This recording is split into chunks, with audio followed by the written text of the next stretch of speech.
So, welcome to Super Sacred Powers. Hi, I'm Lindsay, your host. But today we're talking just a little bit about, oh my God, I see dead people, but I am afraid to talk about it. I don't want to talk about it. I don't even want to go there with people to let, that kind of place.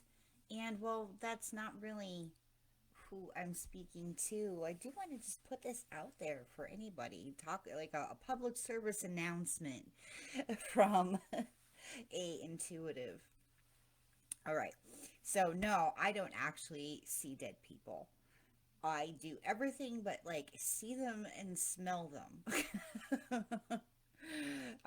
But that includes, hearing things, feeling things both physically and emotionally.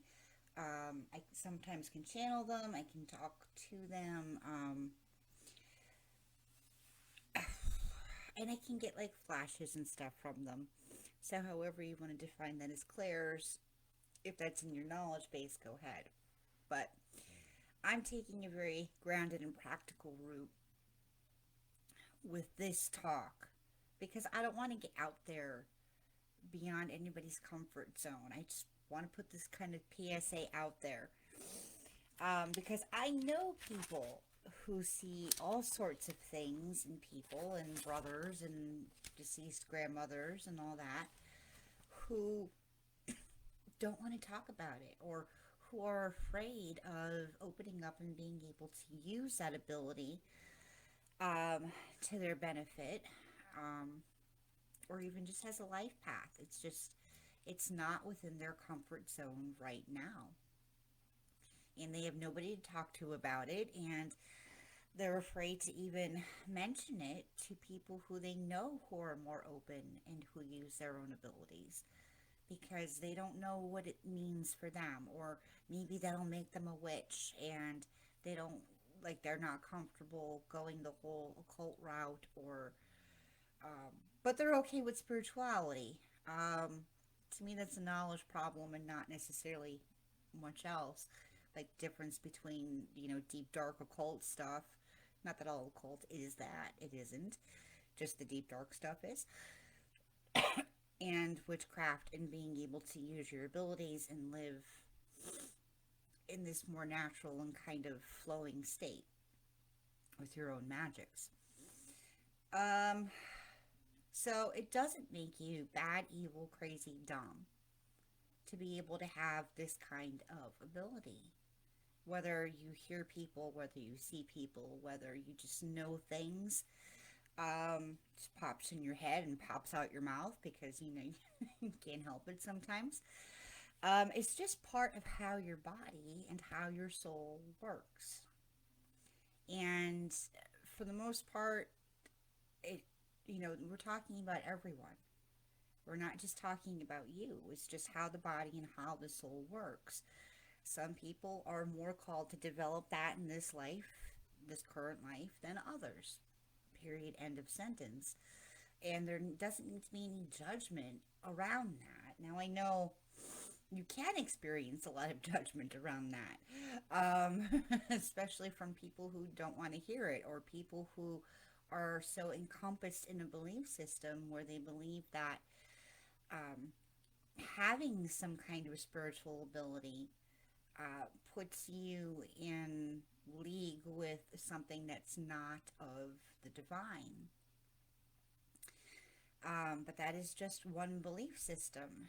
And this is why a lot of people who do have abilities do tend to fall away from very strict or very dogmatic kinds of belief systems, because they need something that reflects their reality a little bit more clearly, a little bit more directly than a belief, than perhaps what they were raised in, or perhaps, what the majority of their community accepts as the dominant belief system.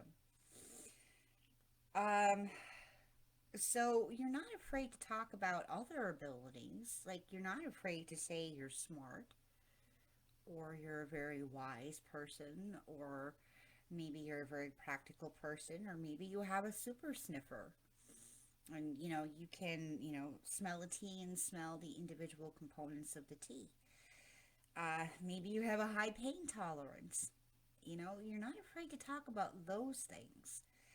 But this gets particularly triggery because of the history we've had with, suppression and repression and persecution around belief systems. But just because you have an ability doesn't mean you have to hold a belief system or you have to do really anything in particular. Um, but we'll get into that in a little bit, what to do if you do find yourself with these abilities. Um, it's just that these aren't things that come up necessarily in everyday conversation. And so we also then fall under the belief that because nobody just is completely upfront and talking about it, or it's the one thing that they always want to talk about, unless, of course, they're your spiritual friend who is always talking about these kinds of things, that they don't then have experiences. And that is not really necessarily the truth. And a lot of times people will have experiences, but they will also be framed within their dominant belief system. Um, Christianity, and well, I'll just speak from Christianity because that's just the place that I grew up in. Um, it has a lot of magical beliefs and it has a lot of magical personal experiences associated with it. Um, they're really just framed in this context where you're always seeking the benevolent divine, and it's certainly not a bad viewpoint to have. Um, and that carries over into a lot of the New Age and the witchcraft communities anyway. Not to say that everybody always only seeks the benevolent divine, but for the most part, we all just kind of want to be at peace with ourselves and happy. And I think the majority of the world is just kind of geared that way. So, like, really, there is no difference when it comes to that on a personal level for what you're accepting about yourself and about your relationship to the divine because you have abilities. It's just that idea that because people don't talk about it, it's not something they experience. They do.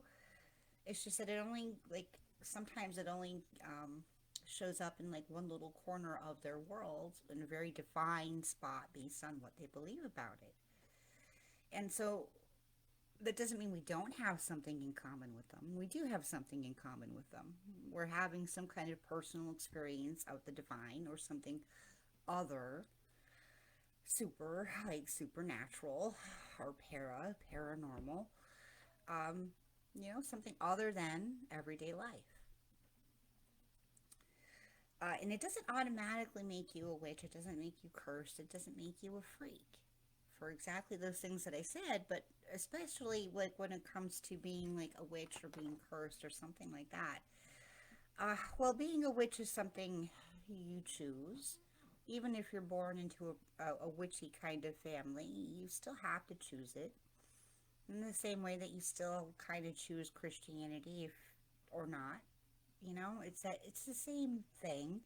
It has to be born from you and born from your spirit and what you want to do with yourself in the world and how you view the world. Period. End of sentence. It doesn't Having an ability doesn't make you one way or the other. Um, Christian, not Christian, witch, not witch. Like, it doesn't mean that. There are plenty of Christians out there who do believe in some kind of magical healing abilities, and they are very much Christian. So it doesn't make you one way or the other. It's just really about how you want to define yourself. So let's go there and let's like breathe into this a little bit. Like, who is it that you are? What is calling to your heart? And just roll with that. Um, and it doesn't it doesn't necessarily make you cursed. Um, so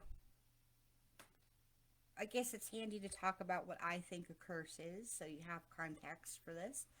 But for me, a curse is any kind of ill intent that you, I will say, cast upon somebody else or a situation or a circumstance, um, or even yourself. And I think a lot of people, I think humanity, period, not just a lot of people, um, tends to fling curses around without even really realizing what they're doing. Um, and not all of it is because, they wish you dead, or, they actually wish that horrible things will happen to you.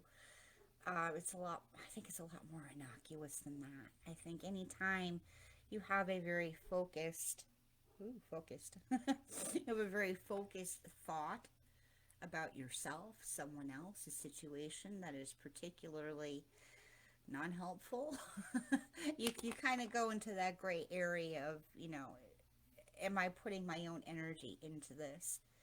Am I influencing the situation somehow with just my thoughts and my words and, well, maybe my deeds, but maybe I never even got to the point of having a deed and I was just sitting there thinking about something. So at this stage, you probably might be cursing yourself more than anything else, more than you realize, because, well, for one thing, you're kind of stuck in this space where you can't accept something about yourself. And you're afraid of feeling cursed, you're afraid of being cursed, and it kind of like puts you in that whole curse mindset. Um, and then of course the brain starts looking for evidence, and then you're down a rabbit hole that you didn't necessarily need to go on, and in essence you've cursed yourself, in essence. And of course, yes, I do believe there are more formal hexes and curses and all that, but I put them almost in a different category because it takes a strong practitioner to do those kinds of things. It takes a learned practitioner to really pull it off. And I don't, so like, your mother-in-law being mad at you and trying to influence your marriage is one level of curse that I think we all can, maybe not mother-in-law per se, but we all can relate to that. But then a formal hex is, something completely, a totally different category. Um, and only in certain cultures are you going to find that that is a immediate go-to. So, really check your beliefs around who can accomplish curses and who and what it all means in your life anyway, because if it's just someone trying to influence your life a little bit and they're not like, resorting to all the candles and calling upon deity and da da da da da, it's just another person's opinion. So check your beliefs and check your personal boundaries around that. And you're certainly not necessarily crazy. I will say necessarily. Um, because we're choosing to see within ourselves something that doesn't have tangible evidence. It's easy to slip into the whole worry and wonder if perhaps we're having a hallucination, if we're having some kind of mental break. But when it comes down to it, and especially if you go and you do talk to some kind of therapist about it, whether or not that person believes you're having a hallucination or not, it usually comes down to how you're functioning in your life, whether they choose to treat or what kind of treatment they choose to give you, if any at all. If the hallucinations you have are for the most part neutral, beneficial, they're never the same, it's not sending you into um, fits of like mania or paranoia or really something that takes you away from living your life, it's not something that they're going to be like, oh my God, we're going to send them to the loony bin over. Like, we're not even in that mentality anymore. So if you're involved, like, if what you're experiencing isn't causing you to harm yourself or others or let your life go down the tubes, like you can't pay your bills because you see a million ghosts yelling at you all day, well, you know, if it's not anything like that, I don't think you have to worry about this whole crazy label, putting it on yourself, worrying about whether society will put it on you. I mean, some people will, because some people will, because they just know how to hurt. So that, like, that doesn't even, that's not even a real thing. That's like, just because somebody says like, oh well, you're crazy, like, that doesn't mean it's a real thing. Who are they to make that diagnosis anyway, right? um so you don't go there. If you're having particularly um a hard time with life, it's good to see somebody anyway. It's good to get professional help anyway. Nobody should sit in depression longer than they have to. It's not good for you, it's not good for your body, and it's not good for your future health. Nobody should sit in anxiety or worry for long periods of time because it depletes your body and it drains your life and it affects your ability to have relationships. Like, these are things you should be getting help for anyway if you are experiencing something like that. Whether or not that comes with seeing ghosts or knowing things, or, you know, because we're people. We're people with these bodies in this 3D world, whether we have abilities or not. And to be very basic about this, the better we take care of ourselves, the easier having abilities, any kind of ability, gets. Because we have the clear thinking and we have the physical energy and vibrance to be able to be a little bit proactive, to have a better mindset, to effectively use what we got in a better way. Now, if what's really bothering you about it is the stigma, well, all right, maybe like you might want to see a therapist just because maybe that's something about you and your boundaries and your relationships and your fear of being hurt. Maybe, could be. Maybe you just want to talk about it with a friend. Um, no judgment here. I've done a little bit of both. Just because it's the way life rolls, and some things are harder to deal with than others. Um, but it, but having these abilities only ever means what you want it to mean in the end. It doesn't mean you're automatically or destined to become the ghost whisperer. There are so many people out there who have experiences often throughout life who never become a ghost whisperer, who never like take up being a medium professionally, who never have to or even bother to want to give up like their lives with their husbands, or their spouses, and live a life with kids. Like, it only ever means what you want it to mean, and you get to set the intention around that and the boundaries around that for however that's going to play out in your life. What doesn't help is being in denial, because then you're not doing anything about it, and you're probably sitting with it in a state of fear or anxiety or some kind of worry, and that usually gets you down the rabbit hole in a way you don't need to go.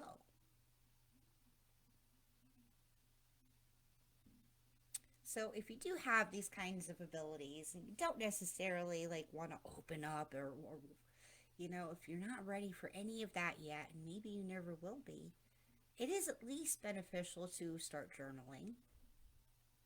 Journal your experiences, any messages you got, the who, what, when, and where of things, of how you perceived something. Maybe you'll find some patterns in that throughout life. It doesn't necessarily have to be writing. It could also be drawing things out. Um, and meditation. Meditation,